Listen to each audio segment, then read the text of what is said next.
All right, welcome into Sports Bit. Betty and Insight today. Paulie and Teddy. Friday, March 18th. Big game weekend coming up. 6 huge games. Who's going to the Sweet 16? And we'll start it off with the Warriors and the Spurs. We look to stay red hot with play of the day. Teddy, start us off with a fresh take.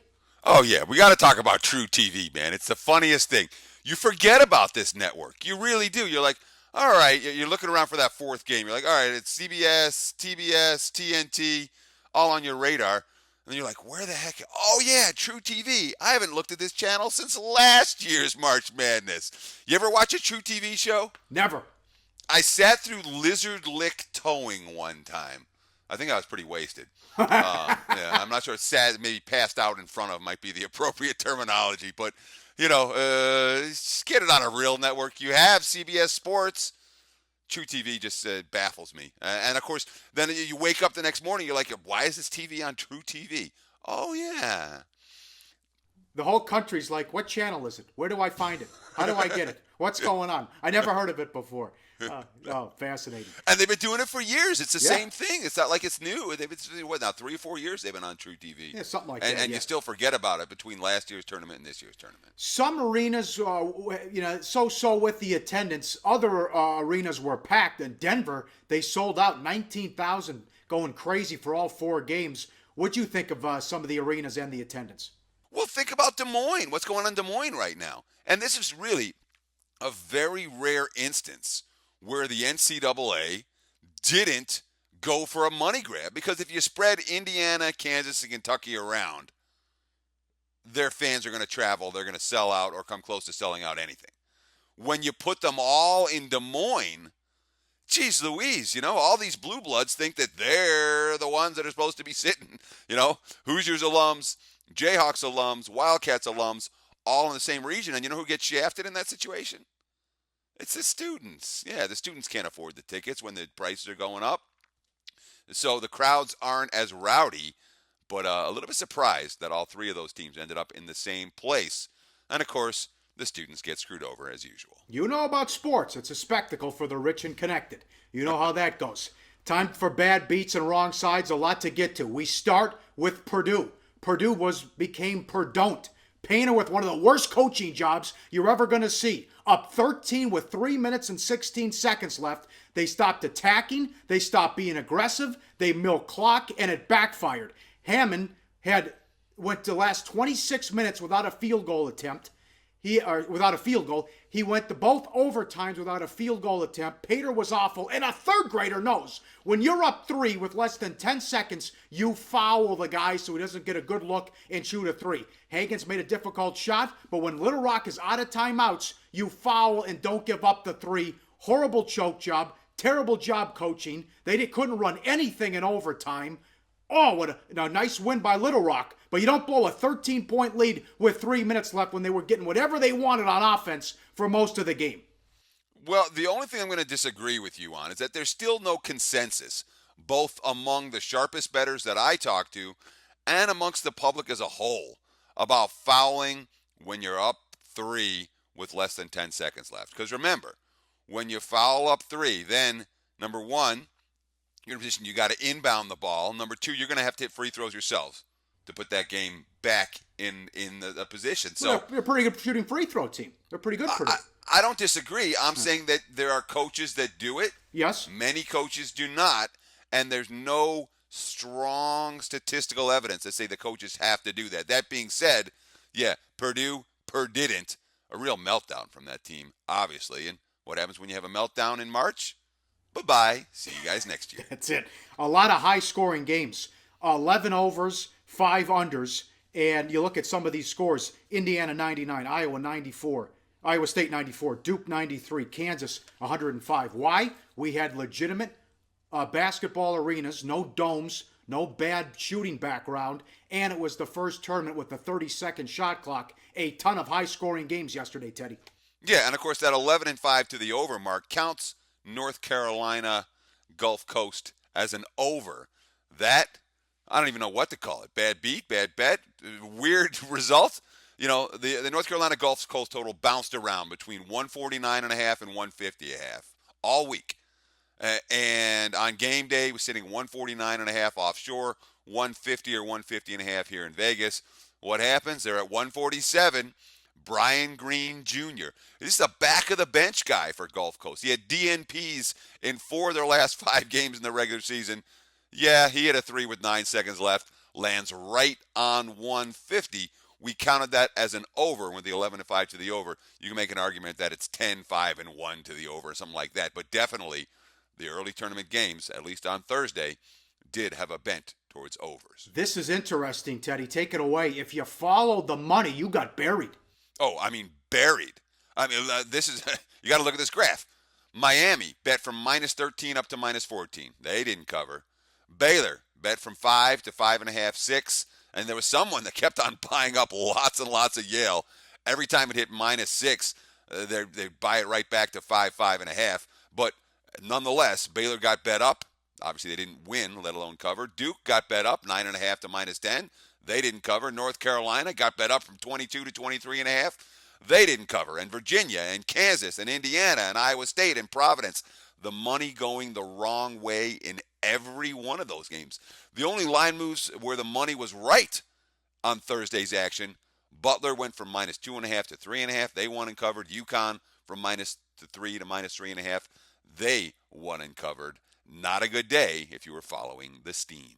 And I feel bad for Whitehead. He had a great season. He'll play in the NBA. Seton Hall had a fantastic season, but the guy had issues with altitude and in the oxygen. He was always using the oxygen. 4 of 24 shooting, 0 of 10 from 3, ties a tournament record. Listen, if it's not your night and you can't handle the altitude, quit shooting the ball. Pass it. It was a horrific performance out of him. But a decent first day of the tournament, don't you think? I mean, we had it was a wild beaters. day, yeah. We had overtime games. What do you think of that Providence USC finish? Oh, make a free throw. Come on. These were guys who were like 70, 80% missing the front ends. They gave that game away to Providence, and you could see it coming after they kept missing free throws. Nonetheless, yes, the Friars survive and advance.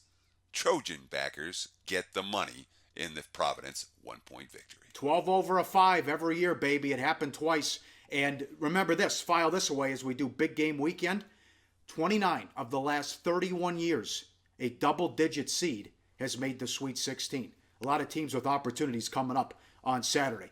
We'll start with the Spurs and the Warriors on big weekend breakdown coming up on SportsBit.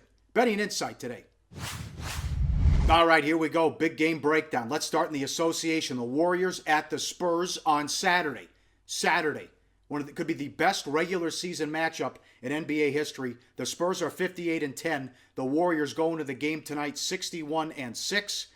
The Spurs have won 43 in a row at home, and the Warriors have not won a regular season game in San Antonio since February of 1997. Curry was 8 years old, Teddy. And the last time they played, it was 120-90.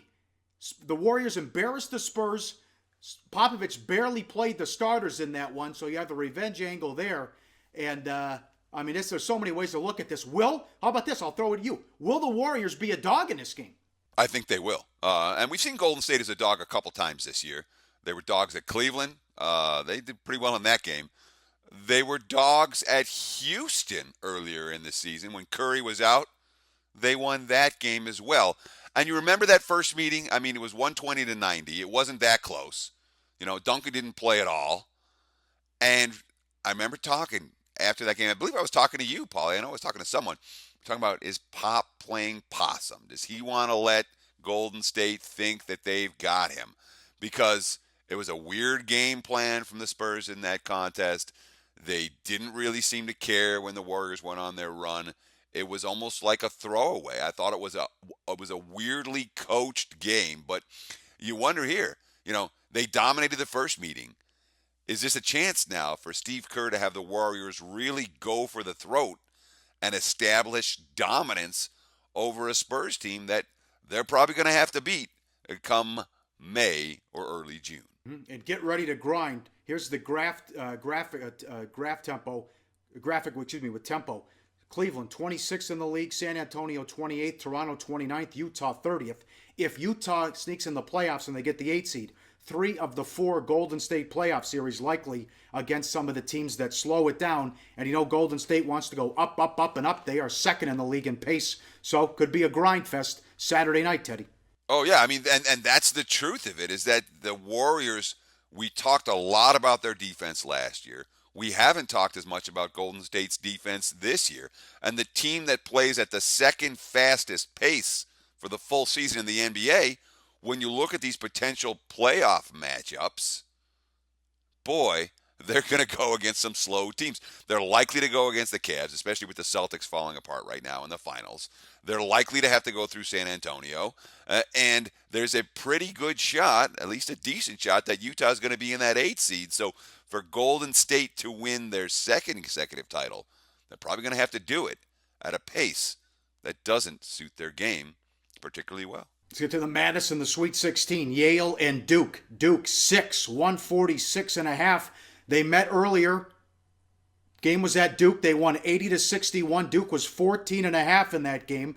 Can Yale have the same success on the boards as they did against Baylor? But going back to that game, Teddy, they caught Yale in a tough spot. They were flat-footed in that one.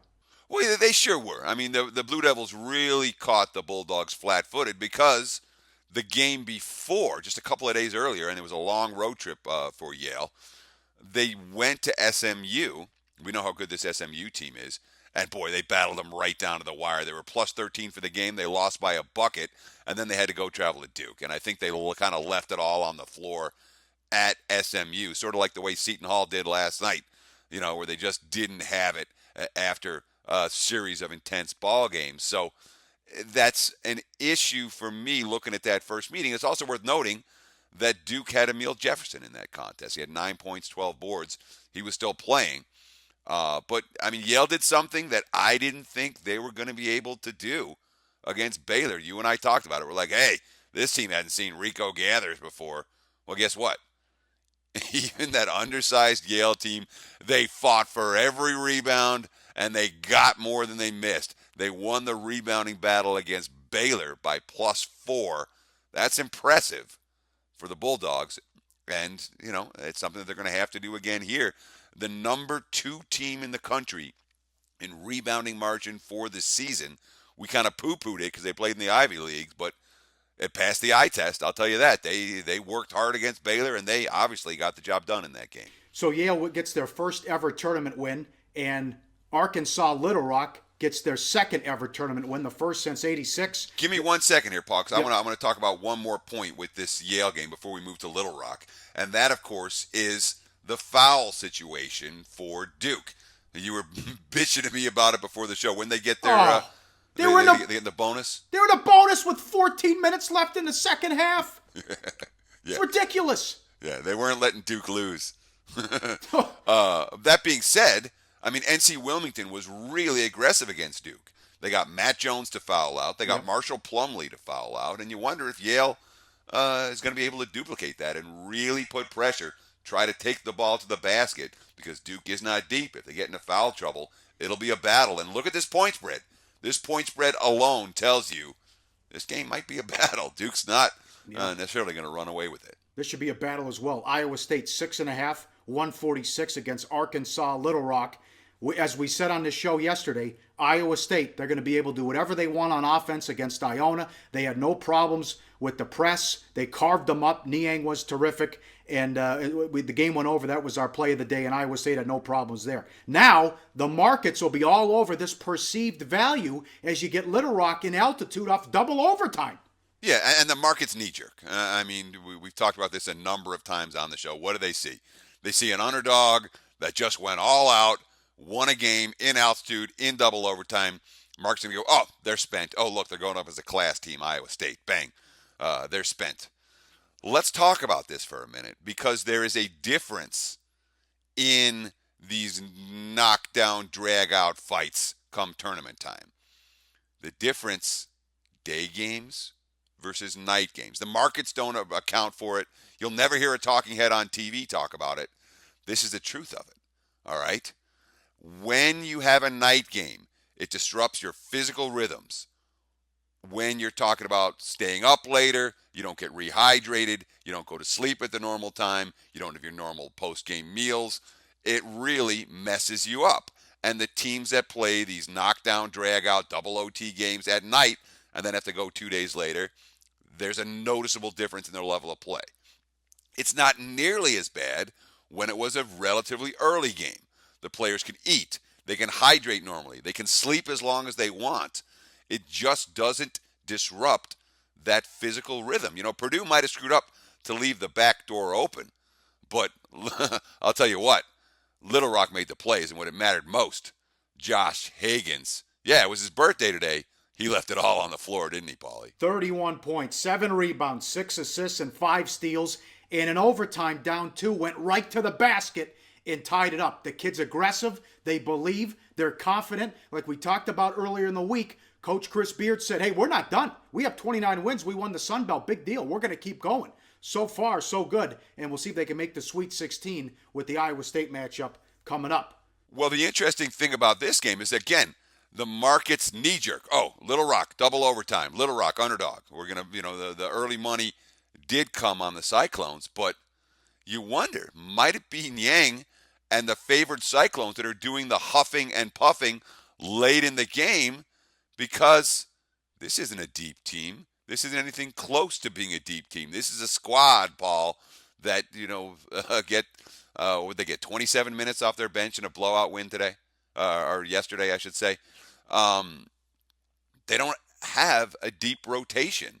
3 of their 5 starters went 37 minutes or more in a blowout.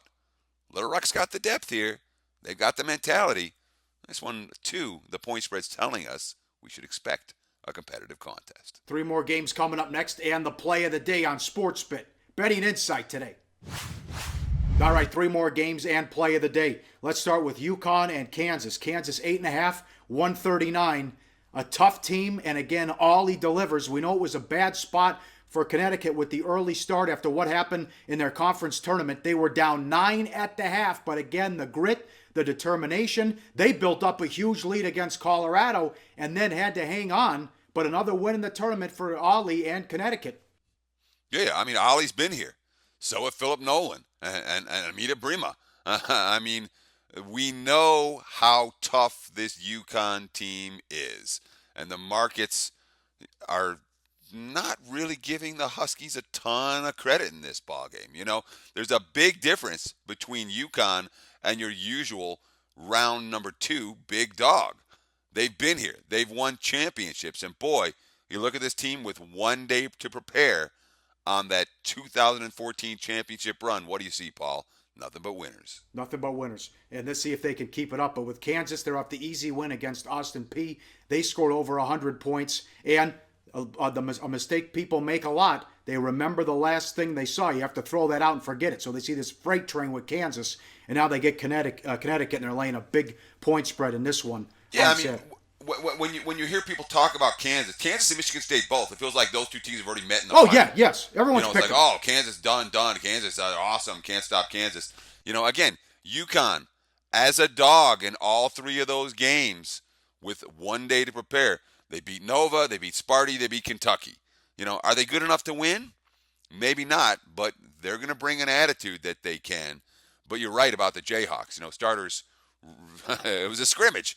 They will be rested and ready in a way that UConn may not be able to match. How about this game? Indiana and Kentucky. Projected line, Kentucky 3 and 154. I'll go conspiracy on you here, and I absolutely believe in it. So CBS gets a great matchup. They gets Yogi against Euless, prime time, or at least a marquee matchup on Saturday. I'm sure it'll be in prime time. And it was a great series. It's not, actually. It's the early game. It is. Yeah. They got the Kansas game on late, but obviously weird. That's the game that's on CBS, not the game that's on True TV. Okay, yeah, right. So this is one of the best series and rivalries. It went from 1924 to 2011. They said, okay, we're not going to do it anymore. So the committee's like, all right, we're going to make you play. And this is a great matchup coming up with 2 stars and 2 dynamite teams that can get up and down and can score. Yeah, and 2 teams that were never tested in the opening round. So conspiracy or not, Kentucky and Indiana both got good draws to be here. Let's just put it that way.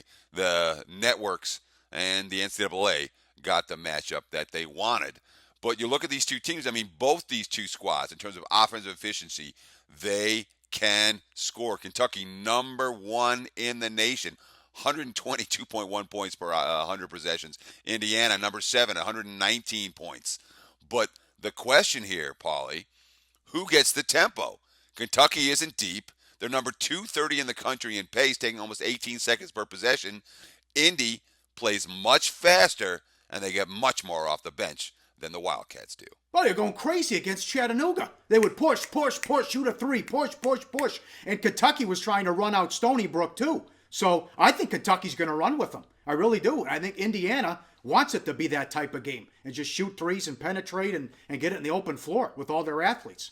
Well, I mean, 9 Hoosiers go for at least an average of 13 minutes per game. They've got deep. You know, Yogi's the only guy that plays more than 26 minutes per game for that team.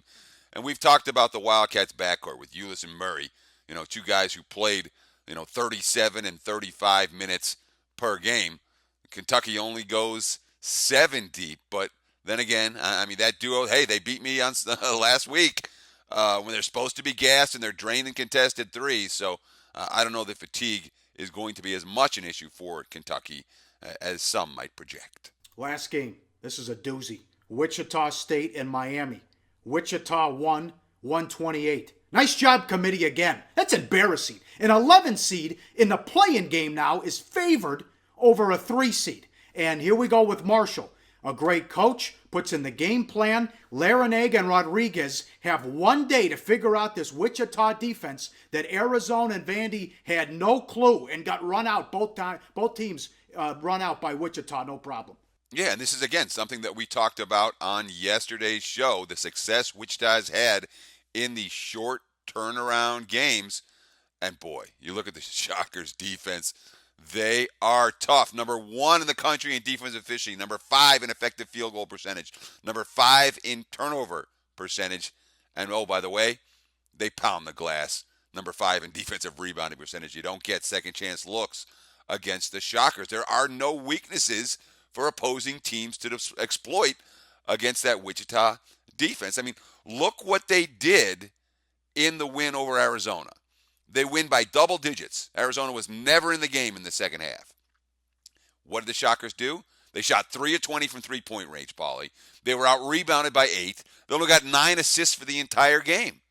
How'd they win? Defense. They forced 19 turnovers and coughed it up only 6-9 themselves. This team is confident they can win even when their shots aren't falling, and that is a big benefit to have at this time of the year. Up 24 points against Arizona. Embarrassed them for 30 minutes. And now Van Vliet and Baker, 9-3 in the tournament. That's Leitner and Hurley stuff right there as they move on and take on Miami. What a performance. What a program as well, as Marshall is doing a great job. All right, it's time for the play of the day. We look to stay red hot. We had the Iona game over yesterday. Remember, Northern Iowa goes today. And we finish it. We're going to Saturday here with Virginia laying 7. No respect here, and no one's talking about them. I mean, their first game was on True TV. And it's a horrible matchup for Butler.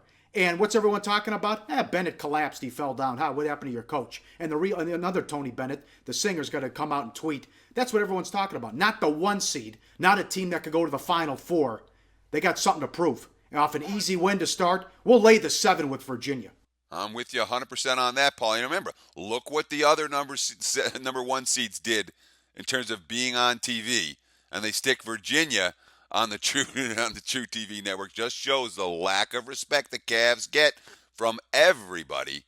Well, maybe they earn some respect after they blow out Butler. Let's have a 4-on-1 week. Great job, Teddy. Everyone, enjoy it. Have a good weekend. We'll be back Monday on SportsBit. Betting Insight today.